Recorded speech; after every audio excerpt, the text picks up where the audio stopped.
উদয়পুরে জমকালো বিয়ের পর এবার হায়দ্রাবাদে রিসেপশন অনুষ্ঠানে নজর কাড়লেন দক্ষিণী তারকা জুটি রশ্মিকা মন্দানা এবং বিজয় দেবরকোন্ডা।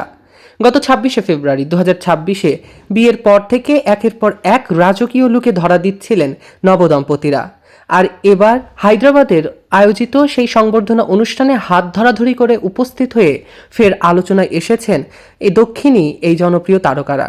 বিয়েতে অনামিকা খান্নার ডিজাইনে ট্রেন্ড সেট করার পর সঙ্গীত অনুষ্ঠানে ফাল্গুনী সেন পিককের ঝলমলে পোশাকে নজর কাটতে দেখা গিয়েছিল এই জুটিকে। আর রিসেপশনে দুজনেই বেছে নিলেন একেবারে ঐতিহ্যবাহী ভারতীয় পোশাকই। রিসেপশনে রশ্মিকা পরেছিলেন লাল সিল্কের শাড়ি, যার কালো ও সোনালী বর্ডার তাকে দিয়েছে অনন্য আভা। ভারী সোনার গয়নায় নিজেকে সাজিয়েছিলেন এদিনও অভিনেত্রী। তার অর্নামেন্টের মধ্যে ছিল লেয়ার্ড নেকলেস, স্টেটমেন্ট দুল, কমরবন্ধ এবং আংটি, সব মিলিয়ে ছিল নিখুঁত ঐতিহ্যের ছাপ।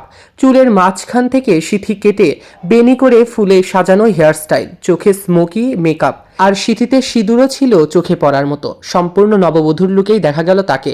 অন্যদিকে বিজয় বেছে নিয়েছিলেন সাদা ভেস্টি এবং শার্টের ক্লাসিক সংমিশ্রণ, কপালে বট্টু, হাতে কড়া, গলায় চেন এবং কালো ঘড়ি। আভিজাত্যের আমেজে তার স্টাইল প্রশংসা পাচ্ছে।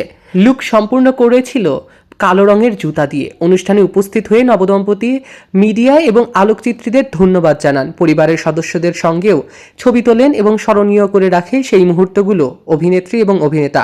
বিয়ের পর থেকে প্রতিটি অনুষ্ঠানে আলাদা আলাদা ফ্যাশন স্টেটমেন্ট তৈরি করে এখন আলোচনায় এসেছে রশ্মিকা এবং বিজয়। বিনোদন ডেস্ক, প্রতিধ্বনি নিউজ।